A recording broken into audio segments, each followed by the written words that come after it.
Welcome to the FitCat feature for Run Radio. My name is Trina Wilcox and Mustufa Kanmiya. I know I didn't get it perfect. With MK Fitness, welcome. Yes, thank you, thank you. How are you?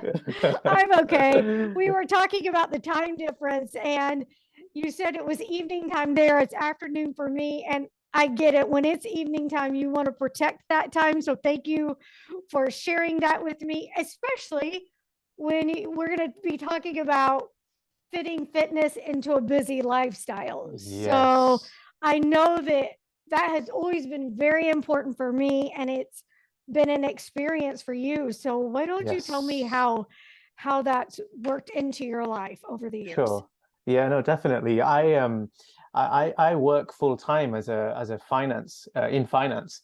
So that has been something that's, takes up a lot of my time and kind of almost after you kind of go school, college, graduate, you kind of stop being fit almost. You kind of can get too busy with Yep. life. Life takes over, doesn't it?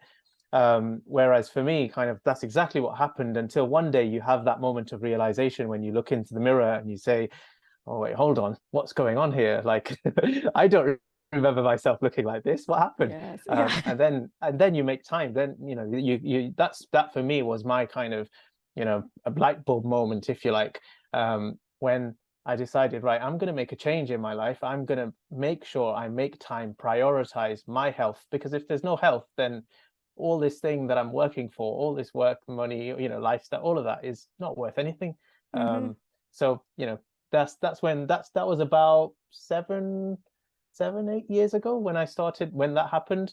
And I've not looked back since. So since then, um, got myself into shape. I feel like what I have got from fitness is not only the physical aspect of fitness, but also the kind of mental aspect and the emotional aspect. Fitness for me has taught me a lot about, discipline in life, and stuff that I can transfer, skills that I can transfer across to all aspects of life. And that's kind of, what I now preach, if you like, Mm-hmm. as a kind of fitness coach. So that's something I've taken on relatively recently, and qualified to do. And I have some clients who I work with. But my main kind of USP, if you like, when it comes to fitness, is all around mindset. Mindset is the most important thing. If you think you're too busy, then it's your mindset that you need to correct, because you're not too busy. You Mm-hmm. can make time if you really want something. Yeah, I I agree with you. I feel like college was very busy, but I could still be kind of fit. Mm, Once I got college done, I was fortunate enough to get into a regular work routine where I made it a priority. But a mm, lot of people do go down that path where it they don't recognize the reflection in the mirror. mm. And how what can you tell that person to be aware of, what to be, how to just take control of it before that happens, and then how can people who have maybe thought, well, it's too late now, how they can change their mind and make it Mm. happen?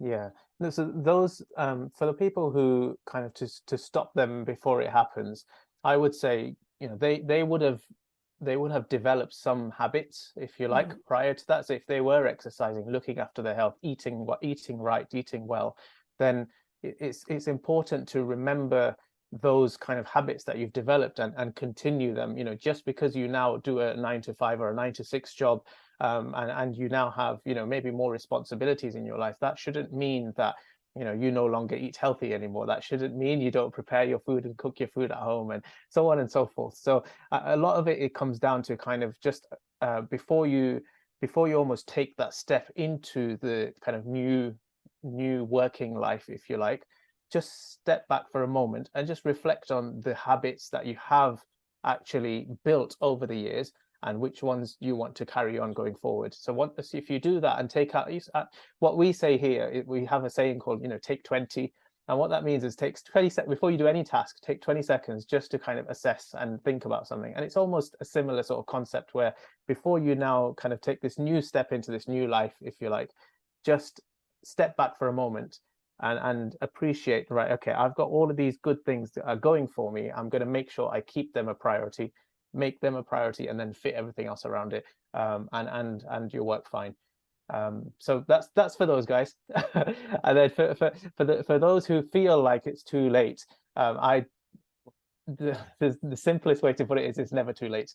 I know someone who's kind of in their early 50s, who has recently changed their life around, dropped 25 kilos of weight, and has a, that's because one day they had the same moments that I did a few years back. So I don't think it's never too late. Fitness doesn't know an age. It's staying fit. If you have a will of wanting to get fit, and healthy, and that doesn't mean getting into bodybuilding shows or any of that, or run marathons or any of that. If you're into it, then sure. But it's just about general fitness, right? General health, general fitness. There's no age for that. You can, if you have something wrong with you, you go to a doctor. What do they tell you? They say increase your activity levels. Yeah. There's no age for it. You can do it at any time, so it's never too late. You touched on it a minute ago, but the mental aspects are tremendous. And, it helps you in so many aspects of your life when you're Yes. going through highs and lows. And it's like, for me, it's been running, and it's like it's the greatest teacher. There's so many parallels. You've got to have endurance, you've got to have patience, you've got to have dedication and discipline for Yes. and you can apply that to so many things, and then the confidence that comes along with it. So what were some of the mental advantages for you? Yeah, you've just nailed some of them right now. I mean, Right. the confidence that I got from getting into what I felt was better shape for me, because like I said, when I looked in the mirror, I didn't like what I saw. Mm. And when I then started to make a change, it made me feel better about myself. Now that's my own perspective on myself, and that's fine. But that meant I was more confident, and I appeared more confident to other people. I felt more confident, I felt happier. So it's a win-win.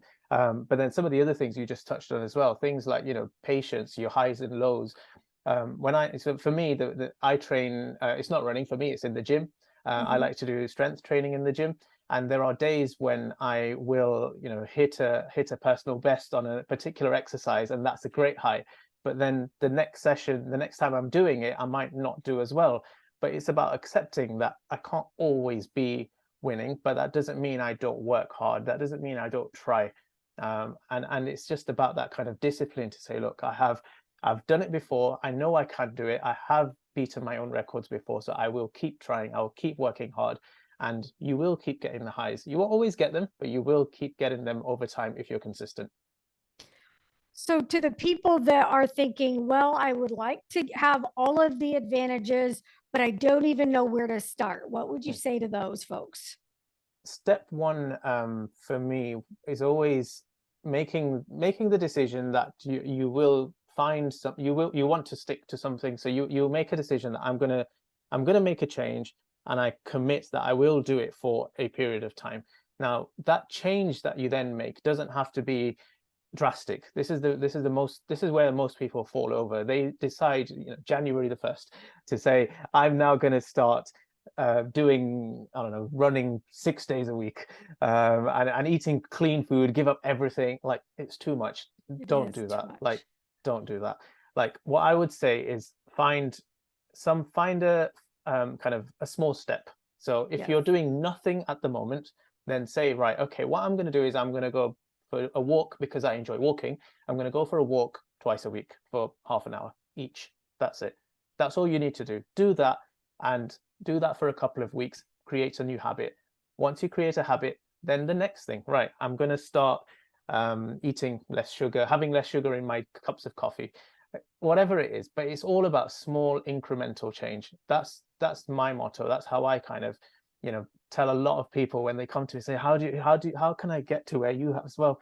I never got to where I got to by just flicking a switch and changing everything overnight. It doesn't Yeah. happen. Small incremental changes, that's the way to go. I think people will find once they start making smaller ones that are easy to do, it won't Yes, be hard and arduous to just start making more and more of them correct. collectively. And Yes. then before you know it, you've made bigger strides than you thought. Yes, it's the feedback loop, isn't it? Because Yes. once you've done the first change and you've seen that you've stuck to it, and you've seen, oh, I can do this, then you make the next one, and then you see it's that whole feedback loop. The mental aspect of it is great. Whereas if you make too many changes, the chances of you failing on even one of them, even if you succeed, let's say you made 10 changes, but you succeeded on 9 but failed on one, you will always remember the one you failed. And that one is what will then stop you long-term staying consistent across the others. So it's all about kind of small incremental changes, making sure they are a success, and then thereafter keep building on it. I've always found it hard to convince people that, you know, a lot of folks will say, okay, I've signed up for this gym that's 45 minutes across town, and they want to know why they haven't stuck to their program. And it's always been hard to convince them, if that exercise is not accessible and easy for you to do, you're not going to do it. Correct. If you are a gym person and have friends, great, and you're disciplined to go. If you're not, set up a circuit at home, something like that. How would you talk to people that have that doubt of fitting it into their lifestyle? You don't need a lot of room. No, you definitely don't. And like when I started the gym, I looked for the closest gym, which was 3 minutes away in the car. And I went there for the sole reason that you've just said, because I knew that I couldn't commit to something half an hour away. I knew that I was not going to be consistent. So I tried to find the closest thing. Now, I know not everyone has that luxury. People may have to travel for a gym, but then you're absolutely spot on. You can set up a circuit at home. You don't need to train with weights. If you're someone who's never trained before, or is, and is completely new, the first weight to master is your own body weight. There is plenty of stuff you can do using just your body weight at home, and it doesn't actually take much space. You can do a lot of stuff on the spot, whether that be things like body weight squats or push-ups or whatever it is. There's so many different exercises that you can do. You don't need much space. And then if it's like cardiovascular, endurance type stuff that you're into, then step outside, go for a walk, go for a jog around the block, where you live. You don't need to go far. You don't need to sign up to a gym. It's not necessary. So when did you start taking on clients? I started taking on clients last year in July. Okay. So what's that been like for you? It's been a learning curve. Okay. Yeah. Yes. It's a challenge. You know you're disciplined, but trying to get on the wavelength of someone else's discipline is not easy. I commend you for that. No, thank you. It is a challenge. It's a challenge because things that I find easy, they may not find easy, and things that I find difficult, they may find easy. So it's about trying to kind of really understand with each individual that I work with, right? Okay, the first thing I ask everyone is, you tell me about your lifestyle. Like, I don't want to know anything about training experience or none of that stuff. That's not important, right? I want to know generally about your lifestyle. Tell me about your life. What do you do? What do you work? How many hours do you work? Do you have kids? You have other responsibilities that all of that sort of stuff is important, because I know based on that, I will come up with a plan for them to say, right, okay, look, I know you've said to me you want to lose X amount of weight in this period of time, but let's step back for a second. Let's set some realistic goals and expectations. You've got an extremely busy life. Now, if I said what you're trying to achieve, you'd need to have a lot of time free to do. So it's not possible. And it's just, sometimes it's having that open and honest conversation up front, which actually what I found is they value. They actually value that, because you can sometimes get kind of carried away with social media and into believing that anything is possible. Anything is possible to a point, but you have to be realistic as well. So setting smart goals, setting realistic expectations up front, and then kind of coming up with something that will work for them, that they can stick to consistently. Because for me, consistency is the most important thing. If you can do something repeatedly over time, then you will see some results. Whereas if you do it for a very short period of time and then stop, then you may see results, but then you'll just go back to where you were. What's the point? Have you had to fire a client yet? No, not yet. Harsh conversations sometimes. Okay. Yeah. Sometimes, yes. Just in terms of sticking to meal plan type things, for example. You know, especially when they tell me it's really important to them, but then at the same time, like they not disciplined enough. So it's just a little bit of a, you know, reality check for them. But that's my job. I can't. Yeah. My job is to be a friend, but also be a coach. And a coach will, if you step out of line almost, then a coach will tell you. Yeah. Well, and I've always said a good coach trains you and teaches you to do these things on your own. It's you've got a Awesome. bad coach and maybe have check-ins. A bad coach is gonna never get you anywhere. And so you have Yes, to have those conversations and 100%. be honest. Yeah, absolutely. I always think if you're with a coach for any longer than kind of 3 to 6 months to achieve whatever goals you have, then something's going wrong there. Like, you know, a good coach will be able to help you achieve your kind of short to medium term goals, and then set you up such that you can carry on doing them for a period of time. Now, you know, after maybe 2 years or a year, or, you know, you might hit a plateau in your goals, or you might struggle with something, you might need some specific expert advice on something, then sure, you go back. But, you know, if you're with a coach for, you know, years and years and years, and you're not seeing any changes, then Yeah. something's going wrong. Something's And going it's on. not necessarily always the coach, it could be yourself, but it could, yeah, something's Yeah. going wrong. The relationship needs tweaking. Yes, yeah, yeah. What are some of the success stories of your clients?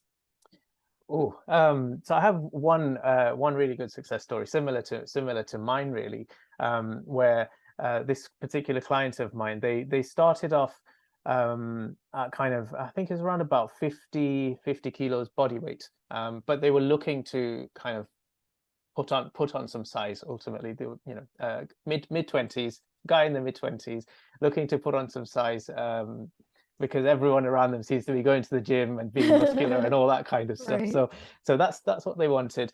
But they had been training for about 2 years and not really seen any progress. So the first thing I kind of did was just understand before the training. It was more diet, like, you know, what are you eating? How much food are you eating? How much protein are you eating? Because protein is really important if you're looking to build size.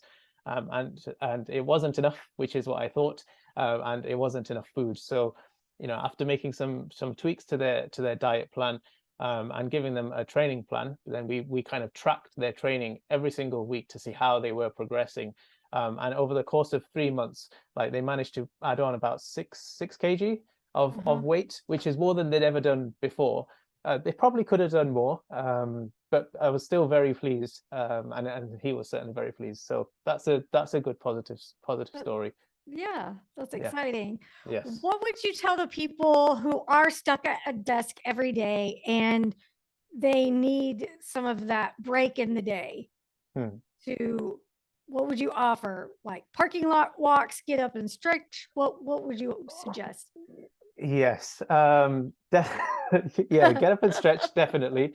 I still work from a desk for, you know, 10 hours, sometimes 12 hours a day. Yeah. So I know it can be very difficult to kind of switch off, if you like, and actually get away from the desk.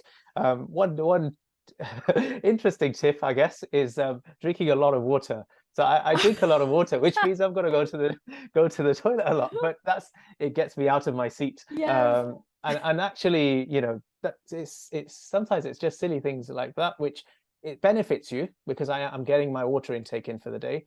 But you get up, you do your exercise, and at lunch times, I always make sure I will take my 30 minutes of lunch, and during that time, I will get away from my desk. Yeah. Sometimes I may go for a walk. It doesn't have to be long, 15-minute walks outside. That's fine.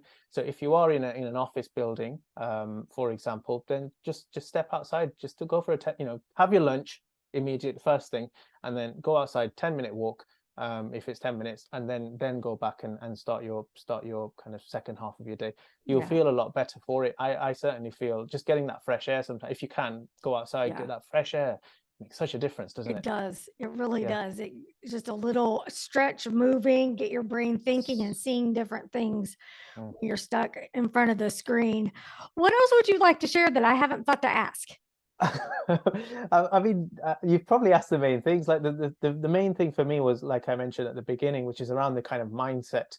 You Yeah. know, making sure a lot of what I kind of talk to my clients about and try and kind of post about when I'm posting on social media is around mindset. You know, get your mind in the right place, and then your body will give you whatever you want from it. But the most important thing is mindset. So like we kind of touched on earlier, if you think it's too late, it's not too late. And if you're not sure where to start, then just first make a commit to yourself, and maybe others as well, because that can help.